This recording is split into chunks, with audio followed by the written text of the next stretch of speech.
congratulations on this brand new album. I've had a chance to take a listen to it, and it's a fantastic album, so congratulations. Thanks so much. I appreciate it. Subculture Radio, huh? Yeah, it is. Yes, yep. Cool.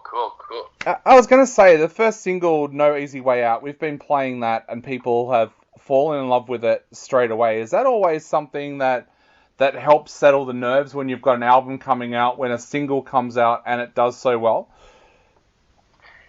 See, it's funny you say that because we've now put out 3 singles before the album, and then now the album's been out, so, 4 videos now, 4, like, quote-unquote singles. But, yeah, it got received well, but for some reason, they had to, like, put a 18 restriction on the video because there's, like, a little bit of, like, blood and gore on it. So, like, when you, like, sign into YouTube, you have to, like, enter in, like, your password and everything like that. So, that was the first video. For the second video, you didn't need that, and, like, we saw, like, the kind of plays explode way and, like, really surpass the first one, No Easy Way Out, a lot faster. So the Heavy Steps song surpassed the No Easy Way Out song a lot faster. So that was interesting. But it's, nowadays we're putting out singles before the record for like a half year, dude. So, the anticipation had been built up like enough, we're ready to get this record out. This album feels like this was a real return to the roots for the band, not only with the sound, but also you guys going back to your hometown to record and working with people that you'd worked with in the past. How did it feel for the band? Did it feel the same way? We've worked at that studio that we did this record in. We've done it on a few records, so it's just a familiar place for us to record. And the reason why we record in Winnipeg is our guitar player has family there and stuff. So, we definitely like to put a nod to like the traditional comeback hit sound, but I don't think that it's really, really like an old sounding record. Like it's probably the newest sounding comeback hit record that's ever been. You know what I mean? Yeah. So, we have a lot of fun with the production, and we're not afraid to, kind of blast that, like push that a little further every time. But, there definitely are songs that's like a nod to like the old school comeback, the nostalgic comeback kid sounds, Being in the middle of a pandemic, did that change the way that you guys put this album together? Because it meant that you didn't have to go out on the road and you could concentrate on the album. Did that change things for you? Yeah, this record would have taken even longer to get out if we because right when the pandemic hit, we had a tour planned in Southeast Asia, and then we had a bunch of like other tours planned, and we were probably planning on like, we'll just like write in the mid, like we'll write and record in between tours, and probably would have taken even longer. So I think this kind of actually gave us a kick in the ass to like, the pandemic hit. All right, cool, we want to do a record anyway. So we really kind of had a North Star, like during this whole pandemic of like, okay, we're going to do a record, we're going to write it. And all this stuff takes time. So we kind of utilize that, all throughout the last couple of years. Yeah. And what was it like in Winnipeg? Because I know that Canada had a lot of the same restrictions as we did here in Melbourne. I'm not sure if your lockdown lasted as long as ours, but what? Dude, we're still, it was open. It's locked down here. Like you can't even eat in restaurants inside here. Oh, wow. Patios, and it's minus like 10 outside, so you don't really want to be on the patio too much. It's back. Yeah, we've been touring in the States for the last half year. We went to the UK and the States, and maybe like 1 or 2 Canadian shows, but Canada for the most part hasn't really gotten there yet. Yeah. So we've been lucky just to like kind of just bounce, and we just did a bunch of US touring, and now, we're supposed to be in Europe right now, but because of the situation, we had to cancel the shows. Yeah. And so our next thing on the docket is Canada, but they have a reopening plan, and we're just a little nervous. We're like, oh shit, should we like postpone even the March dates? So it's kind of like you gotta with touring now and like traveling different places, you gotta be prepared to like change your schedule and pivot and have like contingency plans. You just got to be a little bit smarter about it now, I think. Yeah. Did that change how you recorded the album though in Winnipeg?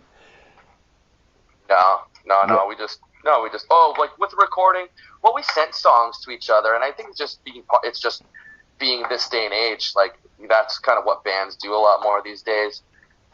We have members in Vancouver, Toronto, and Winnipeg, so someone would send me a song, I'd spit a pattern in my room in a mic and send it back, and they're like, oh, I like that, or I don't like that, and then we just kind of collaborated that way, and then you get the real thing. It's like, I would compare it to like, you're like flirting with someone online, but then you get to hang out with them in real life. So like jam online, that kind of is like, it's okay, but then if you have a little bit of that basis and then you like come together and you're in a room together, that's when it really comes to life, Yeah.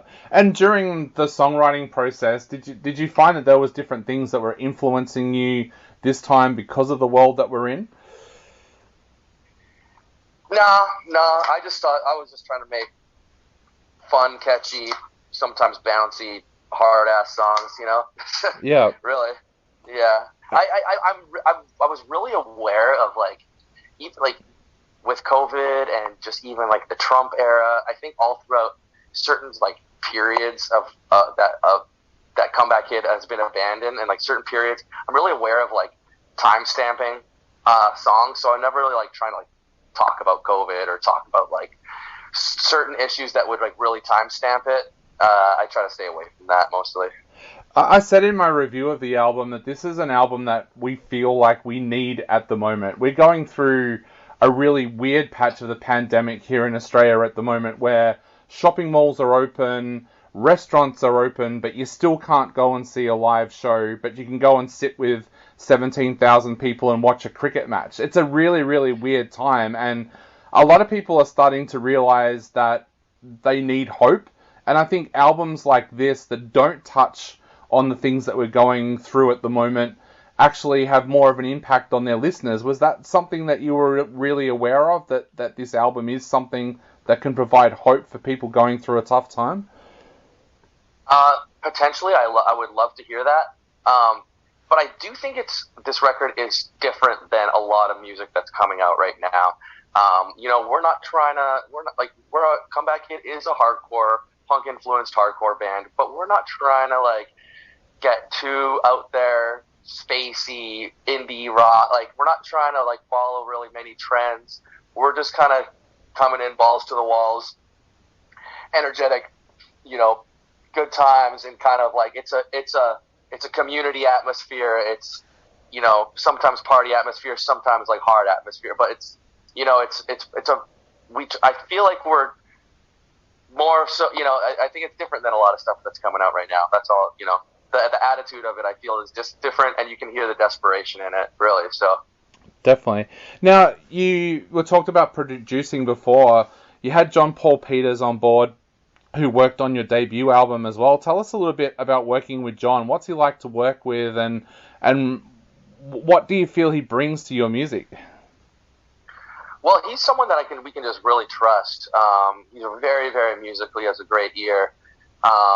Since we did our early stuff with him, but ever since then, he's worked with, mostly Canadian stuff closer to town, but like some of our favorite bands like Propagandy, Cancer Bats. And so he's just a guy that we can trust, really. It was really, really peculiar that this record, because we went in to record with him, and then like 2 days into the record, we realized, we're not going to get everything done in time in just this one studio. So I just did all my vocals in another room with someone else named Derek that was like renting the Studio B. And so we just had both studios going at the same time. I had the Pro Tools screen in my room, and we'd be comping and editing as we go. And then, I'd run to the other room and see how they're doing with the guitars. So I was kind of like back and forth between the rooms. And then when that was done, we sent it to New York, and Will Putney mixed it. So it was quite a collaborative project. Yeah, I was going to say, Will's actually a really, really big fan of the band as well. Did that change for you guys as well? I mean, you can bring in someone that doesn't know your music, and it will never sound the same as someone that loves your music. Was that something that you were really aware of with Will?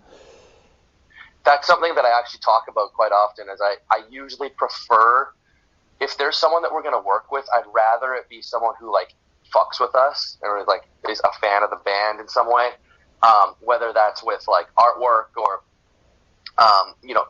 especially with more the audio and visual. I'd love to work with people that want to work with me. Sometimes when you're chasing someone down to do something, it, maybe they won't give it the same love. And then to have someone like Will, like we met at a bar 10 years ago in New York or whatever, and then he's recorded all of these amazing records, and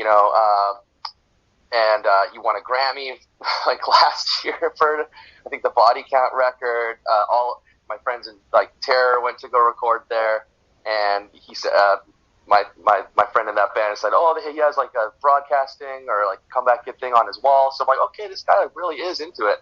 So to have like the hottest mixer in the game, like actually take notice in us, we're like, okay, sick. Like I'd rather someone who's like into it when we'll put in the love, because we're gonna have some requests. Once we send it to him, we're not.